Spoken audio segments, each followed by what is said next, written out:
బట్టి విక్రమార్క గారు ఇందాక లాస్ట్ లో మాట్లాడుతూ అంటున్నాడు 10 సంవత్సరాల బీఆర్ఎస్ హయాంలో ఒక్క ఎకరానికి నీళ్లు ఇయ్యలేదట.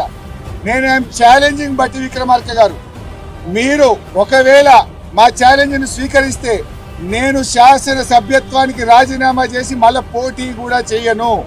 మీరు ఉప ముఖ్యమంత్రి పదవికి రాజీనామా చేస్తారా అని నేను ఛాలెంజ్ విసిస్తా ఉన్నా.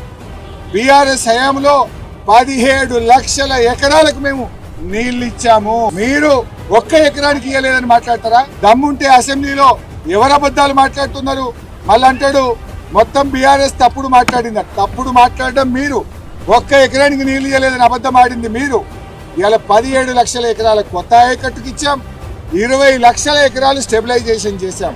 37 లక్షల ఎకరాలకు బీఆర్ఎస్ ప్రభుత్వం నీళ్లు ఇస్తే ఒక్క ఎకరానికి ఇవ్వలేదని మాట్లాడతారా?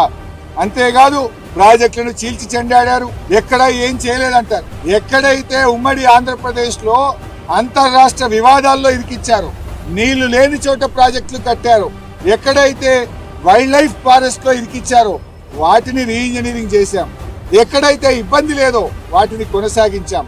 ఇలా కల్వకుర్తి, నెట్టంపాడు, భీమా, కోయిల్ సాగర్ పెండింగ్ ప్రాజెక్టులను రన్నింగ్ ప్రాజెక్టులుగా మార్చి 4,000 కోట్ల రూపాయలు ఖర్చు పెట్టి ఒక్క మహబూబ్ నగర్ జిల్లాలో 6 లక్షల ఎకరాలకు కొత్తగా సాగునీరు అందించింది బీఆర్ఎస్ ప్రభుత్వం. ఈ రకంగా మేము రాష్ట్రంలో 17 లక్షల ఎకరాలకు కొత్త ఆయకట్టు ఇచ్చాం.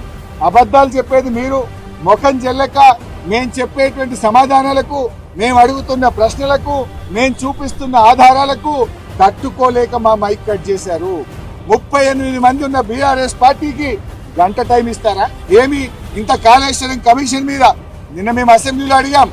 అసలు ఈ సమయంలో వరదల గురించి మాట్లాడదాం, ఈ సమయంలో ఎరువుల కొరత గురించి మాట్లాడదామంటే లే వరదలు కాదు, బురద రాజకీయం, కాళేశ్వరమే మాట్లాడతామన్నారు.